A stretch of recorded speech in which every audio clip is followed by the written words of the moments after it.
Good morning students, class 9th maths के Hindi medium students. आज हम जो चैप्टर स्टार्ट करेंगे दैट इज़ चैप्टर 4th, दो चरों वाले रैखिक समीकरण, जिसमें हम ये सीखेंगे कि दो चर क्या होते हैं और ऐसे कौन से समीकरण होते हैं जिसमें दो चर होते हैं, उनकी पहचान कैसे होती है और उनका हल कैसे निकाला जाता है, उनके गुणांक क्या होते हैं और उनका अगर आलेख खींचा जाए तो वो कैसे खींचा जाता है, कैसे बनाया जाता है, ये हम इस हमारे जो चैप्टर पार्ट 4 है इसमें हम आज सीखेंगे। तो आज जो हम प्रश्नावली करेंगे 4.1 प्रश्नावली करेंगे, जिसके दो ही क्वेश्चंस हैं, उनको ध्यान से समझिएगा। बहुत इजी है ये जो हमारी शुरुआत की प्रश्नावली है, पहली प्रश्नावली बहुत आसान है, तो इसको प्लीज़ ध्यान से करिएगा। यहीं से ही आपका बेस बनेगा, आधार रहेगा कि इससे आगे अगर आप ये अच्छे से समझ लेंगे कि क्या होते हैं, कैसे पहचान होती है, तो आपको इसके आगे वाली जितनी भी प्रश्नावलियाँ हैं वो बहुत आसानी से हो जाएंगी। तो अपने जो भी आपके डाउट्स रहेंगे, कोई चीज़ अगर आपको समझ में नहीं आएगी तो वो आप कल अपने क्वेश्चंस जो हैं वो मुझसे पूछ सकते हैं कि आपको कौन सा क्वेश्चन समझ में नहीं आया। कल आपका डाउट सेशन है तो मैं उसमें आपको क्लियर कर दूँगी। स्टूडेंट्स, प्रश्नावली 4.1 4.1 में पहला क्वेश्चन है, एक नोटबुक की कीमत एक कलम की कीमत से दोगुनी है। इस कथन को निरूपित करने के लिए दो चरों वाला एक रैखिक समीकरण लिखिए कि एक नोटबुक की कीमत कलम से दोगुनी है।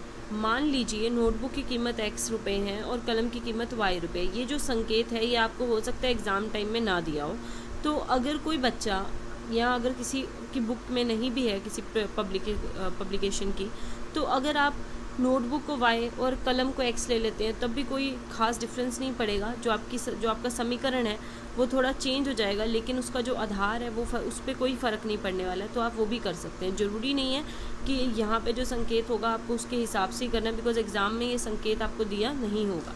अब देखिए आपको ये सॉल्व कैसे करना है। मैंने यहाँ पे लिख लिया कि मान लो नोटबुक की कीमत x रुपये है। हमने मान लिया कि जो नोटबुक है उसकी कीमत x है, कलम की कीमत y है। अब क्योंकि हमारे इस चैप्टर का नाम है दो चरों वाले रैखिक समीकरण, तो हमें चर लेने हैं दो, जैसे ax plus by plus c। तो यहाँ पे देखिए दो चर हैं x और y, इसीलिए हमने नोटबुक और कलम दोनों की कीमत को अलग अलग चर माना है।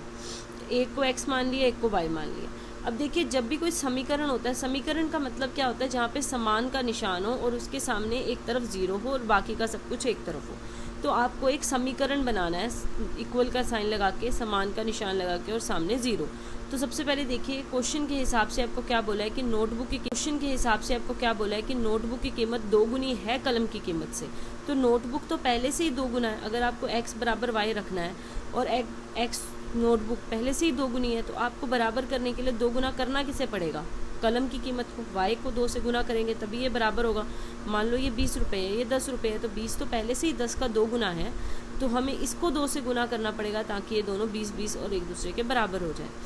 तो अब हमें क्या बनाना है, समीकरण दो चर वाला। तो 2y इधर आ जाएगा, अपनी साइड बदल के आएगा, तो इसका निशान उल्टा हो जाएगा। यहाँ प्लस का था, यहाँ के माइनस का हो जाएगा। बराबर में कुछ नहीं है तो 0 छोड़ देंगे हम। ये आपका जो है, जो आपको समीकरण चाहिए था वो आपका ये वाला समीकरण बन गया है। अब आगे देखिए जो आपका अगला क्वेश्चन है, अगले में बोला है निम्नलिखित रैखिक समीकरणों को ax plus by plus c बराबर 0 के रूप में व्यक्त कीजिए।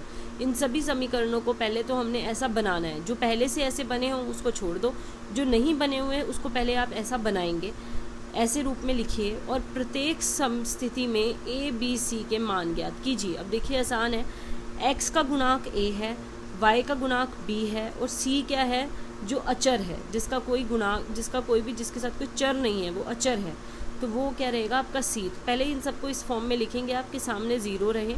देखिए अब आप इसको करेंगे कैसे, जैसे ये पहला है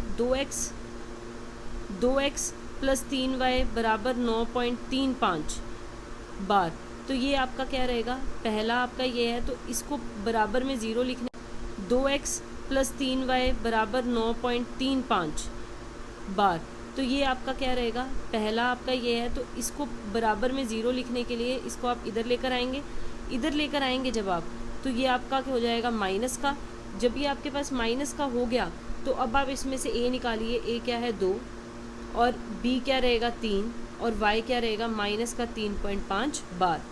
ऐसे ही सेम अगला है x बराबर 3y, तो पहले देखिए इसमें अचर नहीं है और 3y इधर पड़ा है, पहले तो आप 3y को उधर लेके आइए, 3y उधर जाएगा, माइनस का हो जाएगा। अचर नहीं है तो नहीं है जो चीज़ उसको हम 0 मान लेंगे। तो प्लस का 0, और बराबर में तो हमें 0 रखना ही है क्योंकि हमारी इक्वेशन होनी ही ऐसी चाहिए, हमारा जो समीकरण है वो ऐसा होना चाहिए बराबर में 0। तो 0 रख लिया और जो चीज़ नहीं है उसको भी 0 मान लिया। अब यहाँ पे देखिए x का गुणांक कुछ नहीं है, तो जहाँ कुछ ना हो गुणांक में वहाँ 1 लिख सकते हैं। b है, चिन्ह है प्लस का या माइनस का, वो आपको साथ में लिखना है। और c क्या है 0, तो 0 आ जाएगा। अब देखिए 8वां है 5 बराबर में 2x। तो अब इसमें देखिए आप इसमें क्या करेंगे, पहले तो आपका हर एक चीज़ जो है वो लेफ्ट हैंड साइड पड़ी है, तो इस तरफ लेकर आइए आप, 2x को इधर ले आइए, माइनस का हो गया और 5 इधर पहले से। अब क्या नहीं है आपके पास, बी वाई नहीं है, तो मैंने अभी आपको बताया जो चीज़ ना हो उसको 0 ले लो। चर तो आप लिखोगे ही वाई, चर को आपको लिखना पड़ेगा वाई, लेकिन आप बी को क्या ले सकते हैं 0, क्योंकि बी जो है वो अपने आप में अचर है, कांस्टेंट है, जिसे हम इंग्लिश में कांस्टेंट कहते हैं कि एक नंबर है।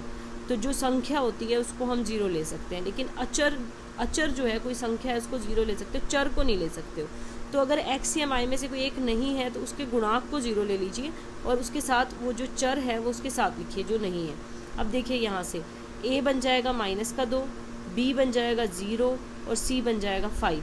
तो ये आपके पास आ गया जो कुछ हमें चाहिए था।